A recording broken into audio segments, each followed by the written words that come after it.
بات کریں کہ واٹر اینڈ سیوریج کارپوریشن پر سندھ حکومت کا قبضہ ہے۔ امیر جماعت اسلامی کراچی منم ظفر خان کہتے ہیں کہ قبضہ میئر مرتضی وہاب جواب دیں کہ نالوں کی صفائی کیوں نہیں کروائی گئی۔ قابض میئر کو اپنے ٹاؤنز چیئرمنز پر بھی اعتماد نہیں ہے۔ واٹر بورڈ ٹاؤن کو جواب دے نہیں ہے۔ واٹر بورڈ کے اختیارات قابض میئر کے ماتحت ہیں۔ کراچی کے شہریوں کو سہولیات نہیں دی جاتی لیکن کرپشن اور لوٹ مار کی جاتی ہے۔ پیپلز پارٹی اور کرپشن چولی دامن کا ساتھ ہے۔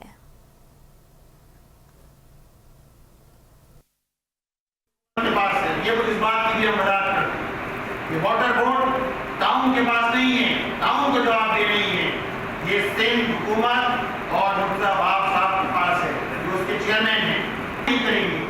اور کرپشن کا ایک دھندا ہے جو نیچے سے لے کر بلاول ہاؤس تک جاتا ہے۔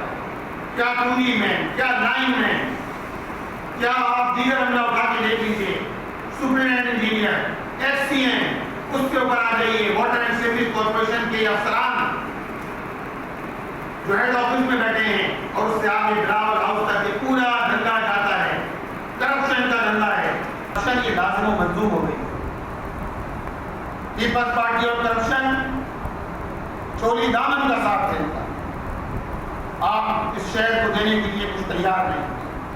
تو K4 منصوبہ، واٹر اینڈ سیوریج بورڈ کی کارکردگی، اس کا جواب تو پیپلز پارٹی کی صوبائی حکومت کو دینا ہوگا، مرتضی وہاب صاحب کو دینا ہوگا۔ اسی شہر میں جہاں کوئی ماس ٹرانزٹ نہیں ہے، جہاں صرف شہر نہیں ہے، پبلک ٹرانسپورٹ اگر ہے، 400 بسیں ہیں پبلک ٹرانسپورٹ کی جو اس شہر میں چلتی ہیں، پچھلے 17 سال میں 300 بسیں شہر کے اندر لائی گئی۔